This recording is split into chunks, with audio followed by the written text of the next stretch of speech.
पिछली वीडियोस हमने देख ली जिसके अंदर साइन की वैल्यू गिवन थी और उससे जो है बाकी ट्रिग्नोमेट्रिक आइडेंटिटीज़ हम निकाल रहे थे। इसमें भी हम वही करेंगे, लेकिन इस वीडियो को बनाने का मकसद ये है, करने का मकसद ये है कि टेंजेंट थीटा गिवन है और इससे हमें वैल्यू निकालनी है। तो ये थोड़ा सा मुश्किल टास्क हो जाता है, तो मैंने कहा ज़रा आप लोगों का हाथ जो है ना वो थाम लूँ कि कहीं फिसल ना जाओ। ठीक है, तो अगर मैं इसकी बात करूँ, क्या लिखा है, if tangent theta is equal to this and sine theta is less than zero. Less than zero वाली ये वाली कहानी भी पीछे पता है, इधर भी बता दूंगा, तो बता दूंगा। Find the values of the other trigonometric function at theta. Theta basically बाकी जो वैल्यूज होती हैं जैसे sine theta, cos theta, cot theta, second theta और सेक थीटा, ये सब हमें निकालनी है, जो हमने पीछे भी करते हुए हैं। वैल्यू क्या गिवन है, tangent theta is equal to 4/3। अगर मैं इसकी बात करूं, टेंजेंट थीटा से सबसे पहले मैं कौन सी वैल्यू निकाल सकता हूं? अच्छा भाई देखो, सवाल करने के बहुत से तरीके होते हैं। हो सकता है स्कूल में किसी और तरीके से करवा रहे हैं, हो सकता है मैं किसी और तरीके से कराऊं। तो ये कॉन्फ्लिक्ट नहीं रखना दिल में कि इन्होंने करवाया तो वो कुछ गलत करवाया होगा, उन्होंने करवाया तो नहीं। देखो, मैथ करने के बहुत से तरीके होते हैं, आंसर सबसे सेम आता है। तो सही है, समझ गए? अच्छा जी, टेंजेंट थीटा हमें क्या गिवन है, टेंजेंट थीटा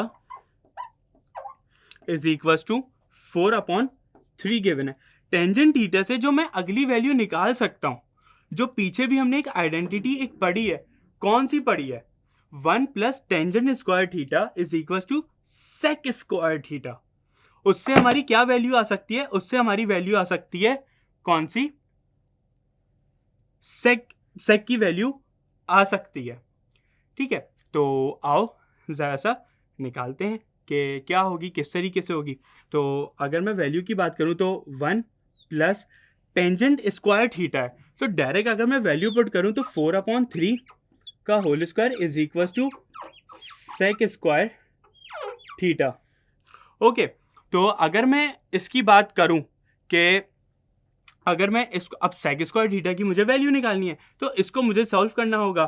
तो अगर मैं बोलूँ तो इस पर स्क्वायरिंग करूँगा और फिर आएगा क्या, एलसीएम आएगा, तो 9 एलसीएम आएगा, क्योंकि 3 का स्क्वायर 9 होता है, फिर एलसीएम ले लिया 9 आ जाएगा। तो यहाँ 9 प्लस 4 4 से क्या होता है 16 is equal to sec square theta हो जाएगा।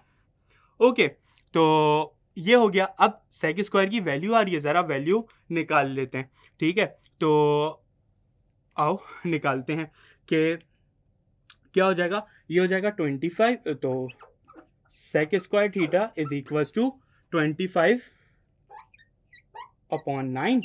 इसका जब स्क्वायर लूंगा तो क्योंकि स्क्वायर है ना, तो स्क्वायर रूट लेना पड़ेगा मुझे। तो क्या होगा, तो ये होगा कि वैल्यू आएगी प्लस माइनस 5/3। सर +-5/3, कोई एक वैल्यू लेंगे ना, जैसे पीछे कर देते हैं, अब वही चीज़ होगी। ये क्या गिवन है, साइन थीटा क्या है, नेगेटिव है, और टेंजेंट थीटा क्या है, पॉजिटिव है। तो उस वक्त मैंने बताया था, जो पूरा ड्रॉ किया था और सारी वैल्यूज़ जो हैं वो एक एक करके बताई थी कि क्या चीज़ किधर होती है। तो अगर मैं इन दोनों को कंडीशंस में रखूँ, तो इज इन कौन सा क्वाड्रेंट आ रहा है, ये आ रहा है थर्ड क्वाड्रेंट। थर्ड में ये आ रहा है। थर्ड में जो होता है हमारा साइन क्या होता है, लेस देन जीरो मतलब नेगेटिव होगा।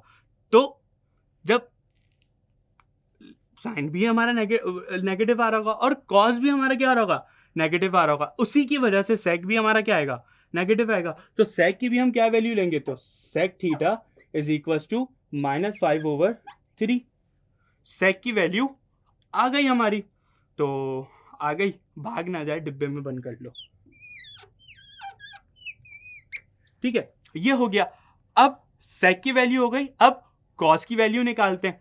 कॉस की वैल्यू किस तरीके से निकलेगी भाई, हमें पता है कॉस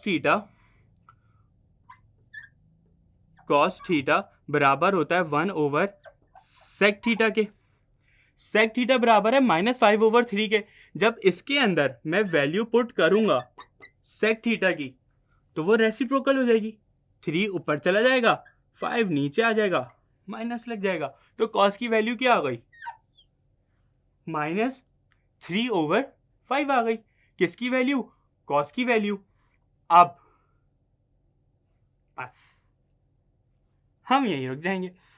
अब क्या करना है? अब ये करना है कि आपको मिल गई कॉस की वैल्यू, तो अब बाकी की कितनी आइडेंटिटीज बचती हैं? एक निकली हुई थी, 2 ये, तीसरी ये, बाकी की 3 आप लोग निकाल लें और जल्दी से मुझे डिस्कशन बॉक्स में बता रहे हैं। मैं इंतजार कर रहा हूं।